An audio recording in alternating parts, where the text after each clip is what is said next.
Kamu lah. Iya kamu. Aku. Apa? Oke ya. Iya aja. Udah bisa dimulai? Iya. Oke, jadi terima kasih rekan-rekan media sudah datang kemari untuk memenuhi undangan kami, undangan Mas Dhani, Rika. Jadi tujuan kami hari ini adalah ingin menginformasikan, ya, informasi itu kan penting, bahwa klien kami Rika Ruslan pada tanggal 29 Mei yang lalu sudah melayangkan somasi atau teguran kepada grup band The Groove, ya, itu somasi tertutup. Kenapa kami juga perlu merasa untuk menginformasikan juga secara lisan agar diketahui oleh khalayak ramai, terutama oleh IO, oleh penyelenggara kegiatan, bahwa ada somasi ini. Karena kalau tidak diinformasikan nanti yang tahu bahwa ada somasi ini hanya grup The Groove saja, itu sasaran dan tujuan daripada somasi ini diberikan bisa tidak tepat, ya. Jadi poinnya dari somasi itu adalah Rika tidak mengizinkan The Groove menyanyikan lagu-lagu ciptaan Rika Ruslan tanpa izin tertulis, ya. Dan itu adalah suatu hak yang memang diberikan oleh undang-undang di pasal 9 dan sampai hari ini undang-undang tersebut masih eksis, belum dicabut, belum dikatakan tidak berlaku, belum dikatakan pasal itu tidak lagi memiliki kekuatan karena ada pasal-pasal lain di bawahnya. Jadi oleh karena itu, sesuai dengan definisi daripada pencipta itu sendiri, hak cipta itu sendiri adalah hak yang bersifat eksklusif. Ya, jadi oleh karena itu Rika sebagai pencipta memberitahukan kepada kita semuanya, masyarakat, terutama IO dan penyelenggara kegiatan pertunjukan, bahwa The Groove sudah tidak diizinkan kecuali dengan izin tertulis dari Rika Ruslan untuk menyanyikan lagu-lagu ciptaan Rika. Ya, kalau ini dilanggar, ini tidak diindahkan, maka akan timbul konsekuensi hukum. Ya, sebagaimana yang diatur oleh undang-undang ini. Ya, karena undang-undang ini hanya mengatur izin diperlukan, jika tidak meminta izin ada konsekuensi hukumnya. Dan itu masih berlaku. Ya, jadi jangan kita tarik ke sana, tarik kemari penafsiran sehingga akhirnya tidak duduk dia masalah hukum ini secara proporsional. Ya, jangan sampai kita memahami pencipta itu sudah tidak memiliki hak lagi setelah dia melahirkan ciptaannya. Apalagi kalau ada pemahaman setelah karya cipta itu dipublikasikan, dipublish, kemudian dia kehilangan hak atas karya ciptanya. Itu sesat. Itu sesat dan perlu bertobat, kan gitu bahasanya, ya. Nah, jadi supaya pihak-pihak yang mungkin ada hubungan atau ada kepentingan dengan The Groove atau ada rencana untuk mengundang atau memakai The Groove dalam acaranya atau eventnya, tolong diperhatikan dan dipastikan bahwa The Groove tidak menyanyikan lagu-lagu karya ciptaan Rika Ruslan tanpa ada izin tertulis. Jadi tolong diminta nanti kepada manajernya atau siapapun, lagu-lagu Rika Ruslan sudah ada izin tertulisnya belum? Kalau belum, tolong jangan dinyanyikan. Karena nanti kalau itu dilakukan, kita bisa menganggap bahwa IO juga turut serta ingin melanggar hak cipta yang ada pada diri Rika Ruslan. Jadi ini tujuan kita pada hari ini, agar kita semakin sadar untuk menghargai hak cipta. Ya, karena hak cipta itu adalah salah satu bentuk kekayaan intelektual. Tidak semua orang bisa menciptakan lagu. Ya, makanya ada undang-undang hak cipta. Undang-undang hak cipta juga dilahirkan untuk melindungi pencipta, bukan melindungi siapapun di luar pencipta. Kecuali orang-orang yang sudah diberikan hak, baik itu atas dasar kuasa atau lisensi oleh pencipta. Ya, jadi inilah tujuan kami pada hari ini untuk memberikan penegasan bahwa seorang pencipta tetap memiliki hak dan otoritas atas karya ciptanya. Di undang-undang juga dikatakan pemberian lisensi itu juga tidak menghilangkan atau merampas hak pencipta atas karya ciptanya. Jadi inilah yang ingin kami sampaikan dan kami beritahukan kepada halayak ramai agar mengetahui. Jangan sampai nanti setelah ini, oh kami tidak tahu bahwa The Groove itu sudah disomasi dan diperingatkan untuk tidak membawakan karya cipta Rika Ruslan tanpa izin tertulis. Nah setelah hari ini kita harapkan semua jadi paham, semua jadi mengerti. Ya, agar kita semuanya taat hukum. Saya kira seperti itu yang ingin kami sampaikan pada hari ini kepada teman-teman media. Selebihnya mungkin kita akan berkembang dalam tanya jawab yang tentu frame-nya tentang hak cipta dan hal-hal yang berkaitan dengan hak cipta. Ya di sini selain ada Rika juga ada Mas Dhani, jadi kita mungkin bisa berdialog agar memberikan pemahaman, knowledge kepada masyarakat agar mereka jangan seperti selama ini merasa pencipta itu kok arogan. Nah, pencipta itu kok arogan, kok main larang-larang, kok main tidak memberikan izin. Nah, ini jangan sampai terjadi hal yang seperti itu. Ya, supaya kita semakin paham, supaya kita jangan semakin tersesat dengan pemberitaan-pemberitaan yang tidak proporsional, yang tidak dilandaskan pada pemahaman hukum yang benar. Penafsiran boleh, tapi jangan kebablasan penafsirannya. Saya kira seperti itu, Mbak Rika, Mas Dhani, mungkin teman-teman jika ada yang ingin dipertanyakan, boleh dipertanyakan. Sebagai pemilik lagu juga dari lagu yang grup sebelumnya itu, kenapa baru sekarang Mbak Rika merasakan ada kecurangan itu dan merasa seperti dicurangi ya dengan tidak ada rasa tadi klonuon mungkin seperti itu. Apa sih yang menjadi tuntutan dari Mbak Rika sendiri? Sebetulnya ini sudah prosesnya lama ya. Ketidakcocokan saya dengan manajemen The Groove itu bukan terjadi dalam 1 tahun. Sebetulnya sehabis konser The Essential of Groove ya, itu sudah ada beberapa momen-momen saya minta memang manajemen yang ada itu dijadikan agensi. Karena menurut saya manajemen itu adalah bagian yang memang harus mengerti tata cara dan band ini harus dibawa kemana gitu. Kebetulan mungkin saya pendiri band ini dari nol ya, dari zero. Saya bukan penyanyi yang datang kucuk-kucuk dibesarkan, tidak. Saya berusaha dari nyanyi dari kafe bertahun-tahun gitu. Tapi mungkin ini adalah kayak bola api ya, kelamaan saya menahan, tidak didengarkan, terus berlanjut sampai akhirnya pada bulan Maret tahun lalu terjadi suatu hal yang menurut saya sudah tidak bisa lagi dalam satu rumah yang saya tidak nyaman dan saya memberikan pilihan. Nah ini kan kemarin ada satu video balasan ya dari teman-teman, mereka bilang saya pergi. Saya cuma ingin bilang kalau orang udah memberikan pilihan berarti dia memilih Bang Minola atau Dhani gitu. Saya suruh pilih, begitu saya suruh pilih, saya pilih Bang Minola atau saya gitu. Tapi ya semua memilih Bang Minola berarti kan saya harus pergi dari situ dong, karena memang saya sudah tidak nyaman dan sudah tidak nyaman itu sudah lama. Jadi saya harus pergi karena memang saya sudah tidak nyaman, dan kalau saya di situ terus akan membuat tidak nyaman semua. Tetapi saya orang yang merasa itu tuh adik-adik saya, dan kebetulan band itu juga saya yang mendirikan. Saya capek, saya kalau mungkin teman-teman dulu di kafe masih ingat gimana saya menjadi kakak dan emak buat band ini gitu kan. Saya tidak langsung pergi, tapi saya juga memberikan option lagi bagaimana kalau kita pisah manajemen, karena 2005 itu kan saya sudah diberhentikan.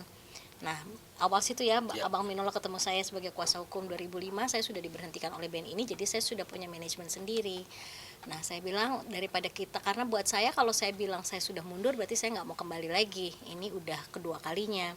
Bagaimana kalau manajemennya sendiri-sendiri dulu, supaya teman-teman dan saya bisa berpikir jernih apakah keputusan ini memang harus diambil, siapakah sebetulnya yang menjadi balutan gak nyaman di dalam yang tadi udah saya bilang sejak sekian tahun gitu. Tapi kemudian ada satu WA yang akhirnya dibalikin ke saya, tawaran main Mas Denny dan Mang Minola, yang saya liatin ke abang juga ya WA-nya masih sampai saat ini masih disimpan, adalah isinya The Groove sudah tidak bisa lagi satu panggung dengan Rika Ruslan. Nah, dari situ saya merasa bahwa oke, berarti teman-teman sudah tidak butuh saya lagi. Waktu perayaan lagu dahulu 23 tahun pun tidak ada ucapan buat si lagu tersebut. Jadi saya ngerasa bahwa lagunya juga mungkin tidak membuat mereka bangga gitu ya. Kemudian si Rikanya juga sudah tidak diinginkan di atas panggung. Jadi untuk apalah gitu saya ada di situ kalau memang ini sudah menjadi duri buat teman-teman gitu. Jadi prosesnya panjang, mas-mas dan mbak semua. Kalau saya sekarang dibalikan dengan video yang dijawab oleh The Groove, saya harap semua teman-teman, dan saya tidak mau menjawab panjang, saya rasa netizen dan fans semua sudah pintar ya. Kalau namanya orang memberikan pilihan, berarti kan itu ada pilihan. Kalau kita sudah tidak bisa di rumah itu, berarti kan kita harus out supaya sama-sama happy gitu. Itu yang terjadi. Tetapi kenapa saya akhirnya tidak mengizinkan lagu saya dibawakan oleh mereka, semua karya saya, karena mereka juga sudah tidak mau satu panggung dengan saya, jadi ya sudah, barang saya ambil. Saya tidak mempersoalkan nama The Groove yang memang kita besarkan sama-sama. Jangan salah loh, The Groove itu ada 9 sebetulnya pendirinya, termasuk basisnya Mas Dhani, Yuke, dan Ali Akbar. Saya tidak permasalahkan, silahkan pakai namanya, tapi yang penting lagu saya jangan dibawakan, karena saya pun sudah tidak diinginkan. Jamming pun, kolaborasi pun sudah nggak mau. Ya wajar rasanya kalau saya sebagai penulis lagu merasa, dan saya pendiri band itu juga merasa sedih. Nah, waktu saya menelaah hukum dengan Bang Minola dan beberapa pakar-pakar hukum dan teman-teman semua, kita menemukan bahwa memang kita bisa kok meletakkan harga diri kita sebagai penulis lagu untuk menjaga anak-anak saya seperti itu gitu ya. Kalau kelanjutannya dari kisah ini, kita sekarang punya asosiasi atau persatuan penulis lagu, itu karena memang penulis lagu ini selama ini kayaknya orang-orang yang di belakang layar ya, nggak tersentuh sama media, namanya juga kadang-kadang nggak ditulis ya, lebih ke dipopulerkan oleh gitu. Kita kayaknya mulai dari sekarang harus mulai bersama-sama menghargai pencipta lagu, karena ibarat kata sekarang dalam satu acara ada sound system, ada artisnya, ada penontonnya, ada kru, ada lighting semua, tapi lagunya nggak ada. Mau bunyiin apa? Berarti tandanya di sini kita harus saling menghargai. Kalaupun ada hak ekonomi yang harus didiskusikan, sebetulnya kan pada saat kita bekerja juga sampai kru dan semua juga ada fee-nya ya. Berarti kan penulis lagu juga harus ada izin, tapi persoalan izin ini kan harus diizinkan sama kita. Walaupun sudah menyurati sayangnya sudah tidak mau, berarti kan tidak bisa. Begitu kan Bang ya? Jadi poinnya begini, singkatnya begini aja ya.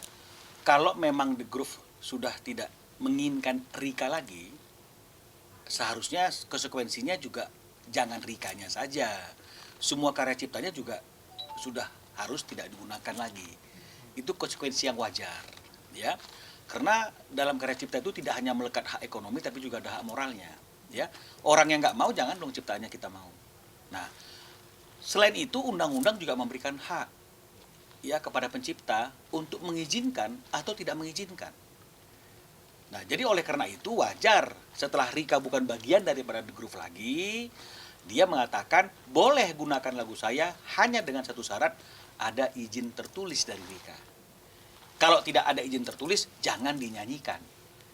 Ya, jadi jangan dibalik, oh Mbak Rika melarang The Groove. Nggak melarang, silakan nyanyikan lagu Rika, tapi harus pakai izin tertulis. Karena Rika bukan lagi bagian daripada The Groove. Beda kalau dia dulu masih bagian daripada The Groove, setiap The Groove manggung, Rikanya juga ada di situ, ya udah pasti Rika akan nyanyikan lagu yang dia ciptakan. Jadi jangan salah mengerti tentang hal ini, ya. Jadi kalau orang yang sudah tidak mau, ya karya ciptanya juga jangan dinyanyikan lagi. Ini konsekuensi logis seperti yang dikatakan oleh Mas Dhani, ya kalau Once sudah nggak di Dewa lagi, ya jangan nyanyikan lagu Dewa lagi. Bener, ya. Jadi jangan nggak mau nggak mau lagi orangnya, tapi lagunya masih mau. Nah, ini sebenarnya contoh-contoh yang tidak baik. Mbak Rika pada saat Mbak Rika sudah memberikan penegasan nggak sama The Groove itu sendiri, kapan dan reaksi mereka tuh seperti apa? Sudah ada seperti itu belum? Kita sudah ada 4 kali ketemu mediasi, karena saya bukan orang yang lupa ya bahwa itu adalah adik-adik saya, saudara saya. Saya juga ingin mengecek sebagaimana sih timbangan beratnya antara manajemen dengan anggota yang memang keluarga gitu. Ngecek terus gitu sampai ya aku tiap ketemu kan luka juga ya, wah ternyata begini gitu. Nah, ujung-ujung itu sudah ada sebetulnya tulisan, karena saya selalu langkah itu saya selalu konsultasi dengan Bang Minola, dan Bang Minola menyarankan saya dengan manajemen selalu melakukan surat. Jadi surat itu sudah awalnya saya betul-betul masih oke, izin dulu sama Rika. Tapi ternyata nggak ada izin, Mas Angga harus ngejer-ngejer, ini dipakai nggak lagunya gitu ya. Sampai akhirnya kita letih, ya udah sekarang begitu saatnya mereka bilang bahwa tidak mau satu panggung lagi sama saya. Tertanda di hari itu juga saya tidak mengizinkan lagi The Groove memakai lagu saya lagi, karena ya itu tadi, kalau nggak mau sama orangnya berarti lagunya nggak usah bawain gitu. Tapi proses saya memutuskan itu tuh, kalau Mas Dani kan bilang 10 tahun nih gue, sabar. Kalau aku juga udah lama sebetulnya, tapi saya masih melihat bahwa ini The Groove adalah ikon Indonesia, dicintai sama semua orang, semua musisi. Saya tahu banget semuanya marah sama saya dan merasa bahwa saya tuh tega banget. Tapi menurut saya ini harus saya lakukan karena 2005 saya punya pengalaman yang kurang enak juga ya, pada saat saya dipecat sama band tersebut sendiri, dan saya sendiri saat itu juga sama dengan sekarang. Saya harus cari player, saya harus naik ke panggung sendiri, bikin karya aja saya harus kumpulin teman-teman dan saya harus punya uang kan. Kalau namanya solo berarti kan semua harus dibayar ya. Kalau namanya grup kayaknya kok masyarakat bilang aku tega, kasihan, tapi kok nggak kasihan sih sama Rikanya, malah saya sudah 2 kali seperti ini. Zaman 2005 saya harus dari nol untuk bisa naik panggung dan ngumpulin teman-teman yang bisa bantu saya untuk nyanyi solo.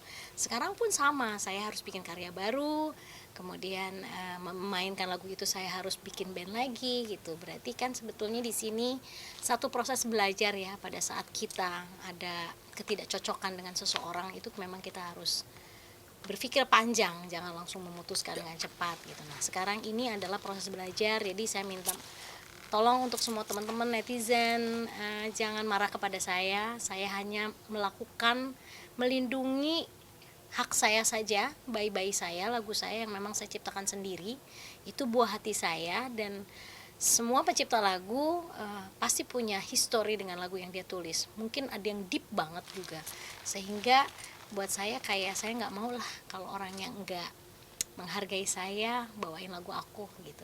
Hari ini pun banyak penyanyi yang minta lagu ke saya masih tuliskan karena saya tidak ada persoalan dengan penyanyi yang lain. Saya khusus kepada orang yang memang tidak melihat saya sebagai temannya gitu. Tapi kalau prosesnya ini lama-lama Mbak, sebetulnya mungkin 1,5 tahun lah aku konsul dengan Bang Minola, karena saya juga tidak mau melanggar hukum. Saya mengecek semuanya dengan benar, tapi ini juga mungkin akan jadi satu sejarah dalam musik Indonesia, bagaimana kita harus saling menghargai satu sama lain gitu.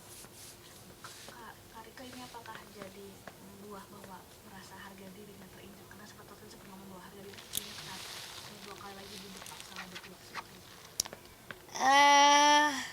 Ya itu kayak kesedihan yang dalam banget ya Mbak, karena mungkin jadi saya makin menyadari bahwa sebetulnya dari 2005 masalah saya dengan teman-teman belum selesai, ya nggak sih, masih ada kuman di antara kami, sehingga mungkin ini yang membuat teman-teman tidak melihat bahwa saya punya niat baik kok, ingin kembali The Groove itu mengatur manajemen sendiri, kemudian apa namanya, membangun band itu sendiri seperti itu gitu. Jadi saya merasanya bahwa sedih aja gitu, kok aku kayaknya ditinggalin, tapi buat aku ya tidak apa-apa, ini memang proses kita kembali harus jadi orang-orang yang mandiri. Tuhan juga pasti memberikan kehidupan lah buat kita semua. Ada mungkin pendekatan dari masing-masing personil sendiri ke Teh Rika, kayak yaudah yuk kita damai aja segala macam gitu? Nggak ada sih. Ini udah bukan bicara damai nggak damai lagi. Secara personal gitu nggak ada? Nggak, ini bukan masalah damai nggak damai lagi. Ini udah saklek, artinya Rika tidak akan izinkan lagunya digunakan oleh The Groove di event apapun, di panggung apapun, kecuali ada izin tertulis. Bang Rika, tapi pernah nggak ada dari pihak sana yang kabarnya juga sudah pernah mau membayar tapi batal gitu, akhirnya mereka menarik lagi bayaran itu gitu, paling tidak rasa terima kasih itu pernah pengen disampaikan ke Mbak Rika gitu, itu benar nggak Mbak Rika? Awalnya memang karena saya waktu itu kan semua menyangkanya saya minta royalti, yang royalti kan sudah ada urusan dengan LMK dan LMKN ya. Saya sebagai founder dan sebagai penulis lagunya memang minta oke lah, kompensasi lah kalau lagu saya dibawakan gitu. Tetapi waktu itu mungkin ada penjelasan dari beberapa pihak bahwa kalau penulis lagu minta lagu itu, padahal bukan penulis lagu, itu yang minta founder band. Ibarat kata kayak gini lah, kita bikin perusahaan nih Mbak, kita bikin perusahaan, ownernya ada 7. Di situ kan ada saham yang ditinggalkan pada saat kita nggak di situ, benar nggak sih? Saat si orang ini keluar berarti sahamnya kan tetap berjalan, harusnya tetap ada income untuk pendiri perusahaan itu. Logikanya begitu ya. Jadi yang saya minta bukan royalti, tapi yang minta adalah sebagai founder, dan saya minta itu pun diberikan hak itu kalau lagu saya dibawakan gitu. Tapi waktu itu ada penjelasan dari beberapa orang ya, yang kita sudah tahu, mungkin siapa sekarang yang keke banget ya bilang bahwa Nggak tahu tuh Mbak.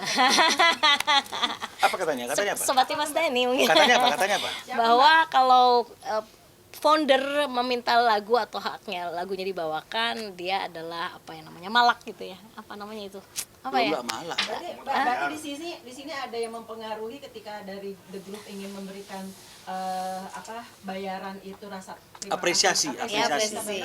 tiba-tiba batal, berarti yang tadi Mbak bilang ada pihak Ya, yang mempengaruhi banyak supaya tidak membayar. banyak karena mereka Salah satunya berlindung. musisi juga kan?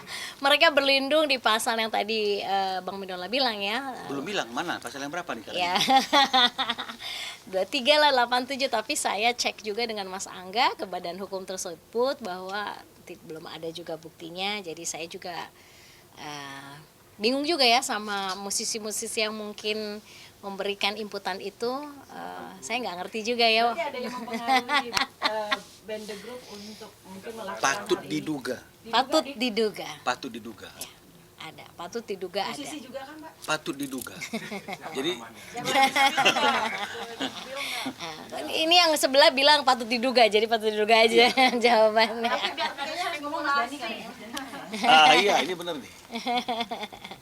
Gitu. Yang penting mungkin sekarang ya kita sebagai seniman memang kan tugas kita adalah berkesenian ya, tapi pada saat sekarang kita harus berproses, harus belajar, tambah pinter, jadi mau tidak mau kita semakin belajar bahwa memang harus ada yang ditegakkan, jadi masyarakat tidak ambigu untuk melihat mana sebetulnya pemahamannya. Pemahaman atas aturan-aturan itu. Gitu. Jadi mau siapapun yang menjelaskan, mau musisi A, B, C, D, Harus satu. ya. Gitu. Makanya Bang, saya kalau bawa dari Bang Minola. hukumnya sendiri Bang, mungkin ada pasal tersendiri, ada sedikit mungkin yang penegasan saja. Ya, jadi seperti yang tadi saya katakan tadi itu ya. Di pasal 9 itu kan sudah jelas mengatakan bahwa suatu karya cipta itu harus ada izin tertulis jika ingin digunakan. Ya. Harus ada izin tertulis. Itu di pasal 9, ya. Nah, memang dalam perkembangan untuk tertibnya penghimpunan dan pendistribusian royalti agar tidak masing-masing penyanyi itu mengkolek sendiri ketika karyanya dinyanyikan, maka ada dari zaman dulu ada yang namanya lembaga manajemen kolektif. Tapi lembaga manajemen kolektif ini kan bekerja, legal standingnya kan kuasa dari pencipta. Jadi boleh dikatakan LMK ini kan bekerja untuk kepentingan pencipta, bekerja untuk menghimpun dan mendistribusikan royalti. Ya, nah, jadi sebenarnya tidaklah patut kalau misalnya kemudian lembaga yang bekerjanya atas dasar kuasa yang diberikan oleh pencipta, dia menyampaikan sesuatu yang bertentangan dengan apa yang diinginkan oleh si pemberi kuasa. Kan logikanya seperti itu. Ya. Kita menyerahkan rumah kita untuk dikelola oleh orang misalnya. Ya, atau ya kan dikelola oleh orang untuk disewa-sewakan gitu misalnya. Nah, sebagai orang yang kita kasih kuasa untuk mengelola rumah kita, aset kita, dia kan harusnya tidak boleh bertentangan dengan apa yang diinginkan oleh si pemilik rumah. Dalam arti berarti Mbak, pengarang boleh melarang ya Mbak? Bisa dibilang begitu Bang? Artinya pencipta itu boleh mensyaratkan karya ciptanya tidak boleh dinyanyikan kecuali dengan izin tertulis dia sebagai pencipta. Somasi ini sendiri akan sampai berapa? Ini sudah berakhir, ya. Kita akan lihat apakah masih dinyanyikan lagu Rika oleh grup ini tanpa izin apa tidak. Kita juga akan lihat surat-surat yang dilayangkan oleh manajemennya Rika pada beberapa waktu yang lalu. Ya, sudah beberapa banyak. Itu dilaksanakan apa tidak? Karena kalau memang misalnya kemudian mereka tidak laksanakan, dasarnya apa? Yang larang pencipta. Aneh kan kalau misalnya penciptanya bilang, kamu boleh menyanyikan hanya kalau ada izin dari saya, terus ada orang lain bilang, lu boleh-boleh aja nyanyikan. sepanjang lu bayar royalti ke gue. Logikanya di mana hal ini? Ya. Atau misalnya menggunakan pasal 87 gitu misalnya, ya. Itu juga nggak bisa seperti itu. Banyak orang bicara mengenai pasal 23. Oh, kita boleh nyanyikan tanpa izin. Bener. Pasal 23 itu lahirnya dari mana? Pasal 9. Karena nggak mungkin ada pasal 23 kalau nggak ada pasal 9. Nggak ada nomor 23 kalau nggak ada nomor 9. Betul tidak? Izinnya, dasarnya adalah ada izin dari pencipta. Kemudian hak pencipta ini didelegasikan. Ke siapa? Ke satu institusi. Betul ya? Kan tidak mungkin haknya si institusi ini melebihi hak yang dimiliki oleh pencipta. Logikanya di mana? Nggak nyambung. Kan saya yang kuasain ya. Oke? Nah, betul bahwa sepanjang dia melakukan kewajibannya kepada institusi ini yang mendapatkan kuasa dari pencipta, boleh-boleh saja. Itu kan kalau penciptanya izin. Kalau nggak izin, masa institusi yang mendapatkan kuasa ini boleh mengizinkan? Itu karya bukan karya dia kok. Ya. Ini bukan masalah urusan uang saja, karena karya cipta itu melekat hak moral dan hak ciptanya. Ya, oke, kita tarik ke pasal 87. Ya, pasal 87 berbunyi misalnya dianggap tidak melanggar. Ya, dianggap tidak melanggar peraturan atau undang-undang ini. Ya, jika, nah ini saya bacakan nih, ya, lengkapnya saya bacakan pasal 87. Ya, biar nggak keliru dan nggak salah. Ya, ini yang sering dipakai oleh teman-teman. Pasal 87 bilang seperti ini. Ya, tidak dianggap sebagai pelanggaran undang-undang ini pemanfaatan ciptaan dan atau produk hak terkait secara komersial oleh pengguna sepanjang pengguna telah melakukan dan memenuhi kewajiban sesuai perjanjian dengan lembaga manajemen kolektif. Telah memenuhi kewajiban. Jadi pemahaman telah memenuhi kewajiban ini artinya adalah seolah-olah yang saya tangkap, ya. Jadi kalau salah mohon dimaafkan, ya, karena ini patut diduga. Kamu boleh nyanyikan semua lagu-lagu karya pencipta itu sepanjang kamu memenuhi kewajiban kepada kami.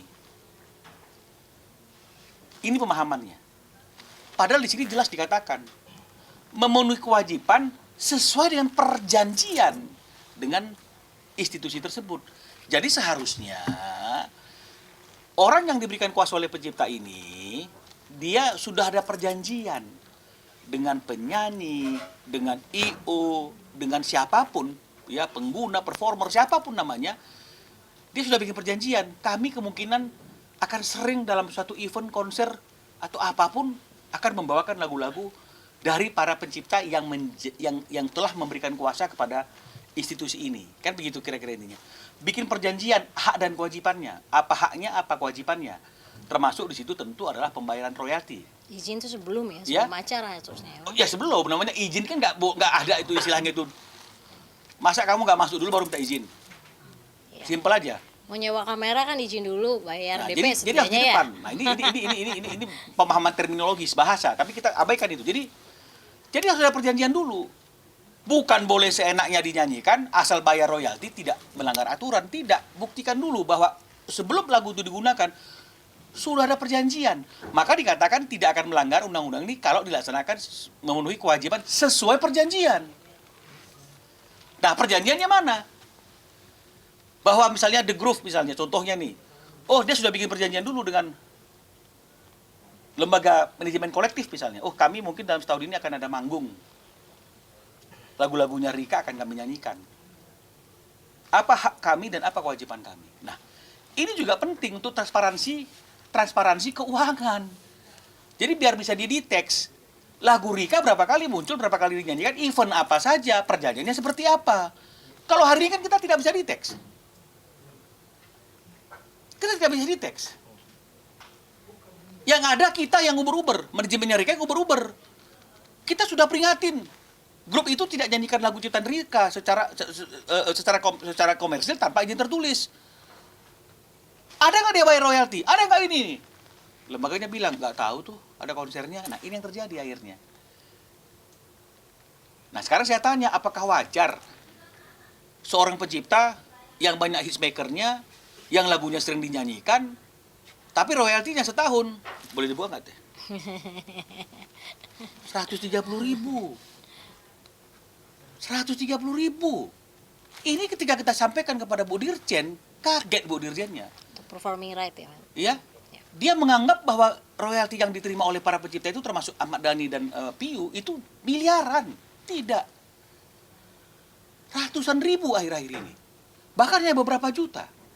Coba bandingkan dengan biaya satu grup atau penyanyi ketika dia naik panggung. Sebanding nggak? Nah, jadi inilah yang jangan sampai kita salah pemahaman. Jangan juga mengutip-ngutip sesuatu tanpa kita pahami yang kita kutip itu benar apa tidak. Seperti misalnya mengutip istilah lex specialis generalis misalnya. Lex itu artinya undang-undang. Jadi undang-undang yang bersifat khusus mengenyampingkan undang-undang yang bersifat umum. Aturan yang bersifat khusus, lex. Itu aturan itu undang-undang mengenyampingkan aturan yang bersifat umum. Bukan pasal per pasal. Masa pemerintah buat undang-undang isinya pasal yang atas bertentangan dengan pasal yang bawah. Ada pasal khusus, ada pasal umum, dan mereka saling bertolak belakang. Ini undang-undang apa ini? Bukan menciptakan kepastian hukum, malah menimbulkan ketidakpastian hukum. Jadi, mari kita menghargai suatu karya cipta, karena itu termasuk di dalam kekayaan intellectual property right. Ya, jadi ini yang perlu kami sampaikan dan perlu kami tegaskan. Jadi jangan digiring ke sana, jangan digiring kemari. Rika mau royalti, Rika mau uang, tidak. Rika hanya tidak ingin lagunya dibawakan tanpa ada izin tertulis. Ya, awalnya memang wajar saja, karena Rika juga diperlakukan seperti itu. Diperlakukan tidak seperti keluarga. Rika masih bagus. Dia memperlakukan mereka tetap seperti keluarga, tapi taat kepada aturan. Kalau aturan bilang minta izin, ya minta izin. Dunia itu aja kok. Ya, jadi jangan bertafsir lagi kita dengan pasal-pasal yang akhirnya tumpang tindih. Sebetulnya sebelumnya Bang, Ya, kita silakan.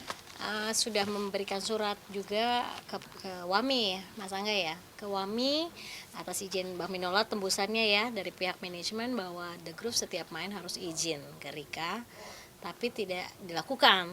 Malah saya tanya, dan saya sampai datang ke WAMI juga, saya datang ke LMKN juga, ingin bukti izin dan bukti bayar, mereka membayar royalti yang kalau memang pasal Tidak itu ada juga. barulah saya melakukan seperti ini. betul. Jadi teman-teman semua media dan semua fans, saya sudah melakukan semua step selama 1,5 tahun sebelum berproses seperti ini, karena saya juga sebagai pemilik lagu ingin juga hak ekonomi saya tidak dilanggar, Ya, tapi hak moral juga tidak dilanggar. Jadi pada saat saya melihat izinnya tidak ada, hak bayarnya juga tidak ada, The Groove-nya juga cuek aja, tetap naik di atas panggung bawa lagu aku. Kemudian ada surat dari IO sudah tidak mau lagi satu panggung sama saya, tapi izin juga enggak izin. Semua tidak ada papernya, jadi akhirnya saya sekarang sudah tidak mengizinkan lagi apapun bentuknya The Groove bawa lagu aku. Sebagai tambahan, ya, jadi kalau ada pendapat yang mengatakan tidak boleh dilarang, tidak boleh ini ngomong mereka atas dasar data, paham atau hanya ikut-ikutan. Karena setelah saya cek, ya, kalau menurut undang-undang dasar lembaga manajemen kolektif mengutip royalti itu menghimpun dan mendistribusikan kan adalah kuasa. Ya, setelah saya cek kuasa yang diberikan oleh Rika kepada WAMI sebagai lembaga manajemen kolektif, di poin pertamanya jelas. Kuasa itu adalah mengizinkan atau tidak mengizinkan atau melarang. Ada ya. Artinya, kalau dianggap itu bukan merupakan hak daripada pencipta, kenapa lembaga manajemen kolektif bikin kuasanya ada kata-kata itu?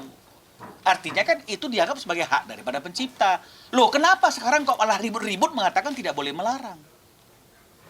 Terus siapa yang doang boleh melarang? Lembaga manajemen kolektif yang kerja atas dasar kuasa. Siapa yang boleh melarang? Minta izin ke siapa? Bukan ke pencipta. Nah, jadi ini yang kita perlu harus paham benar ketika kita berbicara tentang sebuah aturan. maksud dan tujuan Undang-Undang Tuli Cipta dibuat kan untuk menimbulkan ketertiban, untuk menimbulkan ketertiban dalam hal pembayaran, untuk memberikan hak yang betul kepada pencipta, bukan malahan menimbulkan kekisruhan. Bang atau Mbak Rika sendiri, next mungkin terakhir dari saya, akan ada mungkin islah untuk ketemu dengan dan The Groove sendiri, personilnya mungkin salah satu untuk seperti kemarin mungkin Dani dan Once gitu, ada seperti itu nggak Mbak? Ya. Ada niatan akan seperti itu nggak Mbak? Kalau menurut saya sih kayaknya mereka juga sekarang sudah punya karya baru ya, sudah punya penyanyi baru juga, sudah. Udah nggak butuh karyanya Rika Ya, lagi. saya rasa mungkin ini yang terbaik saat ini supaya kan dalam waktu 1,5 tahun juga saya sudah memberikan waktu beberapa kali saya ke Bandung, kalau nggak salah 2 kali ya untuk nemuin teman-teman. Ya kalau saya nggak sayang sama The Groove nggak mungkin lah saya dari Jakarta ke Bandung buka hotel. Mas Angga juga meninggalkan pekerja kantornya untuk menemuin teman-teman. Ya ini yang udah terjadi, tapi mungkin mereka sekarang sudah ada 2 hits baru, berarti kan sudah melangkah lebih pasti. Jadi biarkan, saya cuma minta Kita doakan yang terbaik. Ya, doakan terbaik untuk Dengan sama-sama ya. Karya-karya barunya ya. Ya, karya baiknya ternyata bagus banget, terus berjalan. Teman-teman juga yang sudah menonton itu mudah-mudahan doakan saya juga. Jangan merasa bahwa saya jahat, saya juga sendirian Dan sekarang. jangan juga ada yang memancing dari yang keruh. Iya, Jangan juga ada yang pansos betul. atas peristiwa ini. Iya, betul gitu. Sudah waktunya mungkin memang sekarang penulis lagu bergerak dan meminta hak ekonominya dan hak moralnya. Tapi saya yakin sekali semua penulis lagu itu baik hatinya, karena memang lagu itu kan berdasarkan cinta dan hati. Tidak mungkin kita melakukan ini kalau tidak ada sesuatu banget yang membuat hati yang tadi itu sedih ya. Dan perlu diketahui 1,5 tahun lebih ini saya tuh gak enak banget perasaan saya. Tapi ini harus kita jalanin, dan mohon doa semuanya biar kita bisa berjalan dan sehat selalu. Amin. Satu boleh dari Kak dibilang kalau mau nyanyi boleh izin tertulis. Ada poinnya nggak sih kayak di tertulis itu kayak boleh tapi bla bla bla bla bla gitu? Sekarang udah enggak, Mbak. Oh, walaupun ada tadi dibilang izin tertulis keluar itu dari Mbak. Sekarang saya tidak. Intinya kan minta izin kan belum tentu diizinkan. Oh, walaupun izin secara tertulis pun belum tentu. Belum tentu diizinkan. Tergantung bagaimana moodnya Mbak Rika pada waktu izin itu dimintakan ya Rika ya. Sebenarnya saya gini, Mbak. Kalau lagi baik mungkin ya boleh dengan catatan. Kalau enggak ya enggak. Kan namanya juga minta izin. Saat ini mungkin saya tidak mau panjang ngomong ya, tapi saat ini memang saya tidak mau lagu saya dibawakan sepanjang teman-teman juga mengerti bahwa saya memang tidak cocok dengan manajemen, jadi tolong diselesaikan dulu. Saya kan punya butir-butir pada saat saya melepaskan band itu. 1, saya minta manajemennya diganti. 2, saya minta pianis saya yang juga pendiri The Groove balik lagi supaya The Groove tambah keren. 3, kita manajemen mengelola sendiri sehingga kita tahu persis aliran apapun itu jatuhnya benar. Jadi kalau saya izinkan berarti semua ini harus terpenuhi dulu. Jadi ada hal-hal yang saya rasa bahwa sentuhlah hatinya dulu lah, jangan ngomongin dulu tentang ekonominya, karena hak moral itu, cinta itu ada di sini. Jadi kalau semuanya menubruk dengan pasal, dengan itu, dengan ini, jadinya kita nggak ada titik temu ya. Tapi saat ini mungkin adalah terbaik, memang saya nggak mau dulu lagu saya dibawakan, biarkan mereka juga berproses berkarya jadi lebih keren. Saya rasa mereka sekarang bersemangat loh, nggak ada saya, tambah keren banget. Jadi aku senang sebagai kakak melihat The Groove sekarang jauh lebih keren tanpa Rika Ruslan. Ya.